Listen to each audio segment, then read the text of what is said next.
বন্ধুরা, তোমরা সবাই কেমন আছো? তো তোমাদের জন্য আমি নিয়ে চলেছি একটা ছোট্ট মিনি ব্লগ নিয়ে।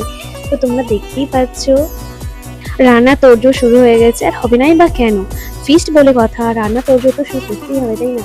তো চলো দেখা যাক আজকে আমাদের কি কি ফিস্ট হচ্ছে।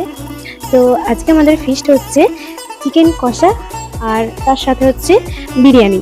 তো তার জন্য আমাকে কাটিং করতে হচ্ছিল, তো আমি কাটিং করতেও বসে গিয়েছিলাম। কাটিং শেষে তো আমি একটু আলুগুলো ভেজে নিচ্ছিলাম। তো সর্ষের তেলে এতটাই তেলের ঝাঁঝ যে আমার চোখ দিয়ে জল চলে এসেছিলো। তো ওই কথাটাই হচ্ছিল যে সত্যি সর্ষের তেলের খুব ঝাঁঝ, মানে খাঁটি সর্ষের তেলে। তো যাই হোক, তো রান্না করতে বসে গেছিলাম। তো আমাকে সবাই হেল্প করছিল। তো আমাদের আজকে অফিসে স্টাফরা মিলে একটা শর্ট পিকনিক করছিল জাস্ট এই ওয়েদারে। তো তারপর স্যার রান্না করতে বসে গিয়েছিল। তো চিকেন কষাটা স্যারই করেছিল। তোমরা জাস্ট কালারটা দেখো, দেখতে যেমন সুন্দর ঠিক ততটাই সুন্দর হয়েছে খেতে। যদিও বা আমি চিকেন খাই না, তাও আমি গ্রেভিটা একটু টেস্ট করেছিলাম, খুব সুন্দর খেতে হয়েছে। তো আমাদের চিকেন কষাটা নামাবার সময় হয়ে গিয়েছে। তো আর তার সাথে বিরিয়ানি, এই ওয়েদারে পুরো ফাটাফাটি। তো তোমরা কয় ফিস্ট করছো বলো? ভিডিওটা শুধু দেখলে হবে? লাইক কমেন্ট শেয়ার করতে হবে তো নাকি? তো চলো আজকের মতো এখানে শেষ করলাম, দেখা হচ্ছে নিউ ব্লগ।